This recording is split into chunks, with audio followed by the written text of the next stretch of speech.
अच्छा, तो तुम लोग हमारे साथ ऐसा कर रहे हो ताकि हम लोग तुम्हारा विरोध न कर सकें? अरे तुम लोगों की भूल है, अभी तो मैं चुपचाप तुमसे छुप कर खड़ा हूँ, लेकिन कल देखना कि मैं क्या करता हूँ। अरे तुमने बिरजू की सारी फसल बर्बाद कर दी है, तुमने उसका जीना हराम कर दिया है। अब तो तुम्हारी खैर नहीं है। मैं भी थोड़ा बहुत डर रहा था, लेकिन अब नहीं। जो तुमने करना था वो तुम कर चुके हो, अब बारी मेरी है। बिरजू की फसल जलते हुए रघु देखता है और वो आग बबूला हो जाता है। उस समय वो चुपचाप खड़ा रहता है। अगले दिन सुबह होते ही रघु बिरजू के पास जाता है और उसे बताता है, बिरजू भाई सब कुछ बर्बाद हो गया। कल शाम जो हुआ उसके सुनकर आपकी आंखें भी फटी की फटी रह जाएगी। रात को सेठ धनराज का नौकर तुम्हारे खेत के पास गया और तुम्हारी सारी फसल जला दी। अब हम लोग क्या करेंगे? उसने तो तुम्हें बिल्कुल बर्बाद कर दिया है। हमारी सारी फसल जल गई बिरजू, अब क्या होगा? सेठ धनराज ने तो हम लोगों को बर्बाद करके ही रख दिया। अब तक इसने हमारे पर बहुत ज़्यादा अत्याचार किए हैं, लेकिन अब हमें कुछ करना ही पड़ेगा जिससे इसके भी होश ठिकाने आ जाएं। बिरजू बहुत गुस्से में आ जाता है। वह अपनी जलती हुई फसल के बारे में सुनकर और गुस्से में आ जाता है और अपनी मुट्ठी मींच लेता है। फैसला हो चुका था, अब चुप रहना मुमकिन नहीं था।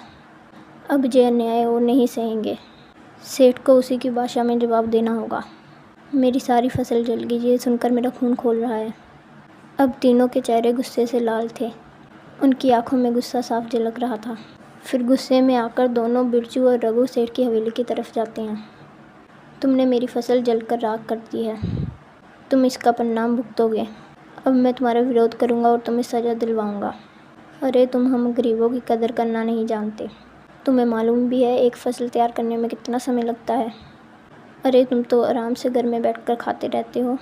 कभी मज़दूरों से पूछा है कि कितनी मेहनत लगती है?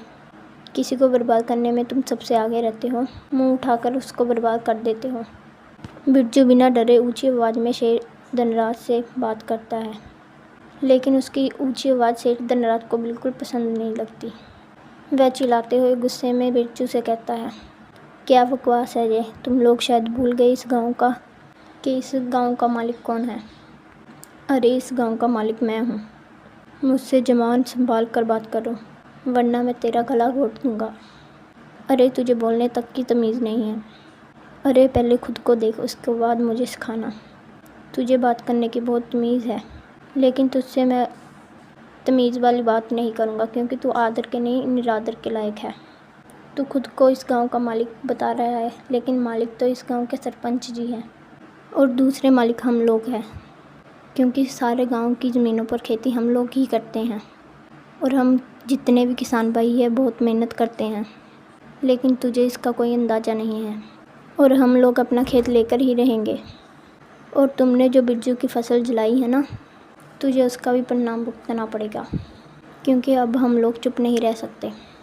तूने बहुत अत्याचार किए हैं हम लोगों पर। उन दोनों की बात सुनकर सेठ धनराज घबरा जाता है। उसे लगता है कि ये अब कुछ न कुछ करके ही मानेंगे, लेकिन उस समय धनराज चुपचाप खड़ा हो जाता है और कुछ नहीं बोलता। सेठ धनराज चिंतित होकर अपने नौकर से कहता है, अगर हमने इन किसानों को रोका नहीं तो ये बगावत और बढ़ जाएगी। कुछ करना पड़ेगा, वरना लोगों को मेरे पर ज़्यादा शक होने लगेगा।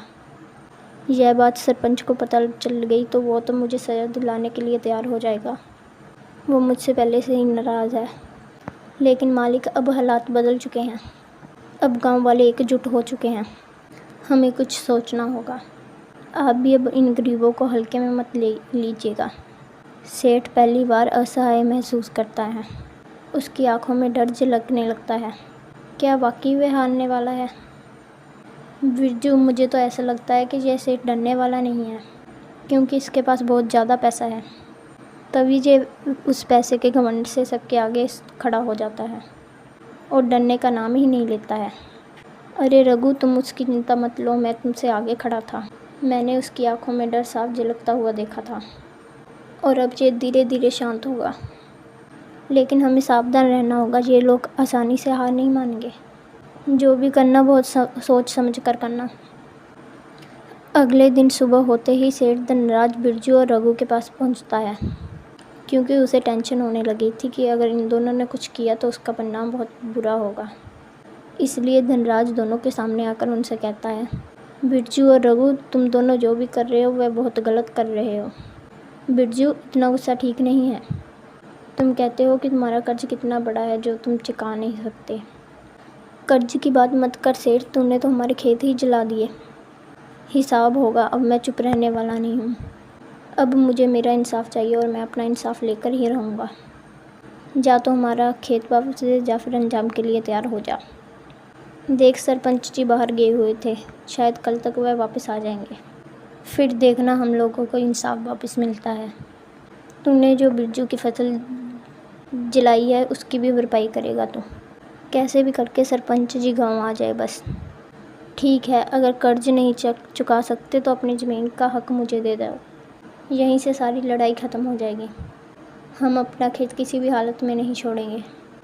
और अगर हम लोगों ने तुम्हें अपनी अपनी ज़मीन का मालिक बना दिया तो तुम तो हमें कुछ समझोगे ही नहीं। अभी से तूने हम लोगों का जीना हराम कर रखा है, बाद में क्या करेगा। ठीक है, तो तुमने जो करना है तुम करो। पर भूलना मत, मैं बड़ा ज़मींदार हूँ। वो सरपंच तो है पर मुझसे उम्र में छोटा है। हो सकता है वो मेरी ही बात माने। अरे, जब न्याय की कुर्सी पर कोई बैठता है तो वहाँ पर छोटा बड़ा नहीं देखा जाता। वहाँ पर सिर्फ बात होगी न्याय की और कोई बात नहीं होगी। तुम बहुत घमंडी है, तेरा घमंड भी चूर चूर हो जाएगा। रघु की बात सुनकर सेठ सच में डर जाता है और सोचता है यह तो बिल्कुल सही बात बोल रहा है। लेकिन सेठ को किसी और बात का डर नहीं था, उसको डर था कि उसने बिरजू की फसल जाल दी थी। बस यही बात उसे डरा रही थी। अगले दिन सुबह होते ही बिरजू और रघु सरपंच जी के घर को जाते हैं। नमस्ते सरपंच जी। सरपंच जी, आप इतने दिनों से गांव में नहीं थे। इतने दिनों में हम पर अत्याचार किया गया है सरपंच जी। उस सेठ ने हम लोगों का जीना हराम कर दिया है।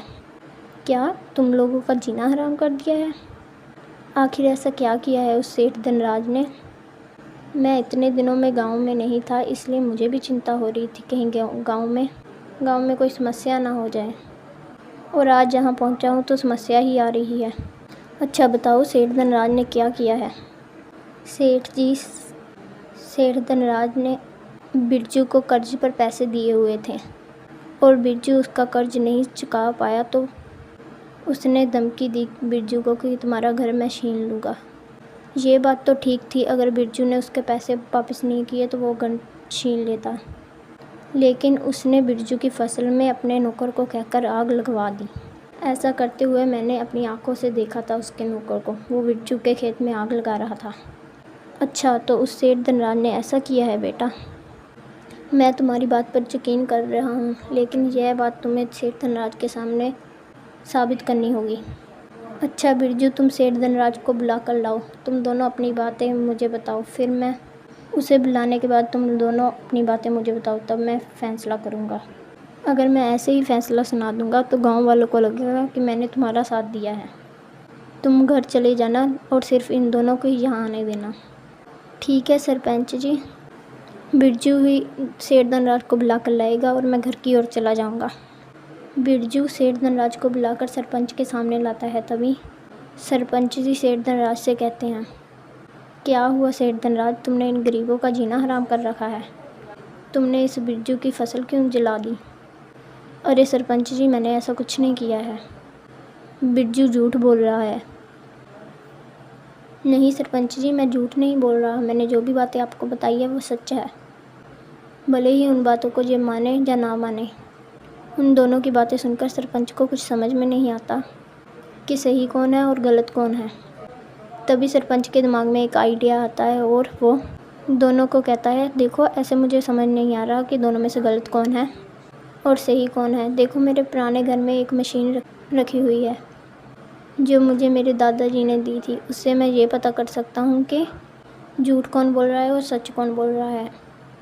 लेकिन यह काम मैं कल करूँगा क्योंकि आज मैं बहुत थक गया हूँ। अब तुम दोनों अपने घर को जाओ। घर जाकर बिरजू दोनों को यह बताता है कि फैसला अभी नहीं सुनाया गया है, फैसला कल सुनाया जाएगा। उसकी बात सुनकर दोनों लोग चुप खड़े रहते हैं और उन्हें समझ में नहीं आ रहा तक कि सरपंच जी किस मशीन के बारे में बात कर रहे हैं। सेठ धनराज चालाकी दिखाने की कोशिश करता है। वो सोचता है कि अगर उस मशीन को वो चुरा लेगा तो कोई उसे नहीं पहचान पाएगा कि सही कौन बोल रहा है और गलत कौन बोल रहा है।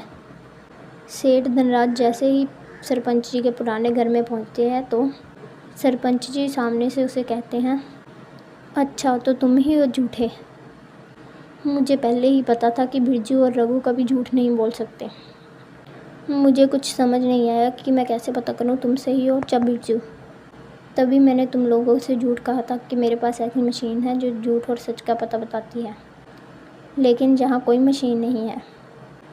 तुम झूठ बोल रहे थे, इसलिए तुम मशीन को चुराने आए थे। बिरजू बिल्कुल सच बोल रहा था, इसलिए वो घर में आराम से सो रहा होगा। अच्छा तो इसका मतलब है आप एक चाल चल रहे थे। हाँ, मैं एक चाल चल रहा था और तुम मेरी चाल में आसानी से फंस गए। अब तुम बिरजू को उसकी फसल दिलाने का पैसा दोगे और उसका सारा कर्ज माफ़ करोगे। कल मैं बिरजू को तुम्हारे घर भेज दूँगा, तुम उसे पैसे दे देना और मैं तुम्हारी इज्जत बचा रहा हूँ। ये बात सिर्फ रघु, उसकी पत्नी और बिरजू को ही पता होगी कि तुम झूठे हो। ठीक है, अब जाओ। अगले दिन सुबह होते ही सरपंच जी बिरजू के पास जाते हैं और उसे कहते हैं, बिरजू तुम जीत गए हो। अरे मेरे पास कोई मशीन नहीं थी। मैंने तो ये जानने के लिए वो बात कही थी कि झूठा कौन है। और सेठ धनराज उस मशीन को चुराने के लिए आया था, लेकिन मैं वही था और मैंने उसे पकड़ लिया। अब तुम उसके घर जाना और अपना सारा पैसा ले आना और अब तुम्हारा कर्ज भी माफ़ है। इस तरह बिरजू और रघु की जीत हुई क्योंकि उसका कारण गौरी थी। गौरी उन्हें सबसे ज़्यादा आगाह कर रही थी।